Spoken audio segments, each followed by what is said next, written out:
fellow page turners, welcome back to the channel. I'm Matthew, the man with a hat who reads. And it's time to look at the month to come. This is my November TBR, including nonfiction November selections, a bunch of other reads. We're coming down the home stretch of the year. It's time to start looking at the stuff I still want to get read this year. So we got a stack of 12 books here that I'd like to get to this month. We'll see how we do. Let's start in with the nonfiction November selections. Picked out a handful here for that. Starting off with Anne Bossum's, that book is torn, Sergeant Stubby, How a Stray Dog and His Best Friend Helped Win World War I and Stole the Heart of a Nation. We got Veterans Day coming up here in the first part of November, so I figured that was a good time to tackle this book. It's not very long. It's like just over 200 pages. Actually, it might be less than 200 pages. If you don't count the acknowledgments and all that stuff, it's just over 200 pages. So this will be a pretty quick read, I think. I'm curious on this. I've heard different things about it, but I don't know a lot about the story. So, There Was Nothing You Could Do. Bruce Springsteen's Born in the USA and the End of the Heartland by Stephen Hayden. I'm a Springsteen fan. This one sounded interesting about the making of the Born in the USA album and how it relates to today. So I think this will be a good one here for Nonfiction November. How about a memoir? We have Waxing On, The Karate Kid and Me by Ralph Macchio. Everybody loves the Karate Kid movies, right? It's his memoir. I'm very curious to read this one. This should be a fun one. And then a book I actually kind of forgot about. I'm hoping this one will help me. If you've watched the channel for a while now, you know I'm a writer, or I want to be a writer, but I have been really struggling lately. But this is Chuck Wendig's Damn Fine Story, Mastering the Tools of a Powerful Narrative. I'm hoping that this book will kind of spark some things and I'll be more ready to go as we move into the new year. I don't think I'm going to get too much more writing done this year anymore. It's just getting to that point that I'm coming down the home stretch. Time is running out. It's time to just dive on in and work on the next stuff. But those are my nonfiction picks for the month. There might be another one that pops up, but right now that's what I'm planning. All right, we got a couple of rereads here. Obviously, we have Richard Kadri's Ballistic Kiss. This is the 11th book in the Sandman Slim series. We're coming down the home stretch of this reread as well. There's only 12 books in the series, one for each month. If I remember right, this is where the series started to kind of go off the rails for me a little bit. This and book 12 are still good, but book 10 wraps things up so nicely that they could have just left it there, and they didn't, and that's kind of a bummer in my mind. But I'll be curious to see if my feelings remain the same on it now, years later. And then, Kawi, I'm not going to try to say this person's name, but The Descendants. I read this years and years ago. I think about the same time the movie came out, which was like 2013, I believe. Was it 2013? The book was 2007. The cover art says 2011. Okay, so 2011 on the movie. I want to rewatch the movie. I want to reread the book. It's been just long enough. And I might not keep this. I don't know. I remember liking it back in the day, but I honestly don't remember much of it at all. So this is one I want to reread, and then I'll rewatch the movie so I can do a adaptation discussion about it. But it's been sitting here a while, and I need to see if it's still one I want to keep. I've been trying to go through stuff lately. Okay. How about Andrew Schaefer's Feel the Burn, a Bernie Sanders mystery? Again, this has some fall foliage theming and political theming because, you know, it's Election Day, Veterans Day, all that good stuff in November. I liked his Joe Biden mysteries that they did. Those were a lot of fun. I'm thinking this one will probably be pretty similar to that, but we'll see. I don't know. It could be fun. I think it'll be a fun time. I really do.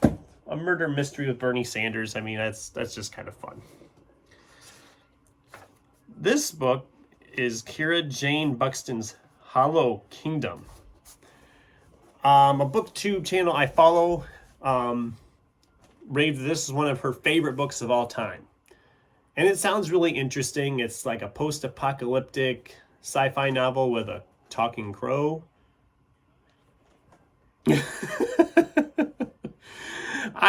Or maybe it's not a talking crow. Maybe it's just that the crow is our narrator. I don't remember. Is it a talking crow?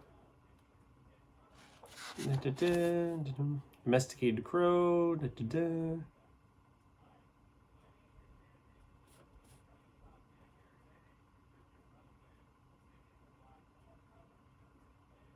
It doesn't say if it's a talking crow, but I'm assuming it is. Because it says a foul-mouthed crow and a faithful bloodhound must band together to save humanity. So I'm going to assume it's a talking crow.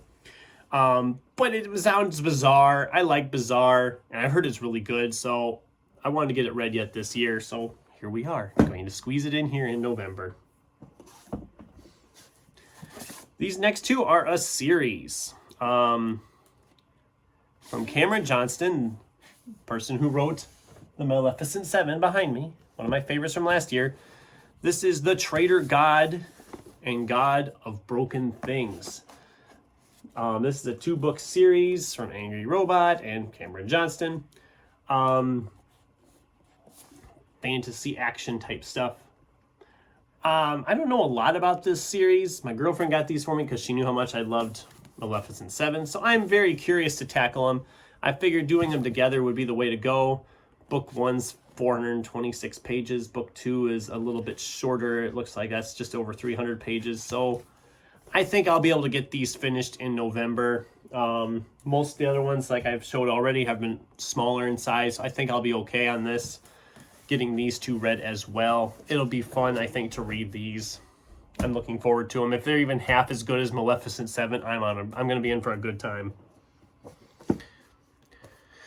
Roald Dahl. We're reading some young adult stuff in here. This is The Wonderful Story of Henry Sugar and Six More, a short story collection from Roald Dahl. I watched the short films that Netflix did over some of these stories a year ago, 2 years ago. Has it been 2 years ago already? Probably has. This will not take me long to read. I know this already. It's 220 pages and it's a young adult book, so it'll fly right by. I haven't read any Roald Dahl in years, and it's time to kind of dive back in on that and give him a try once again. Then the last one's the biggest one. We read the first book in this series earlier this year.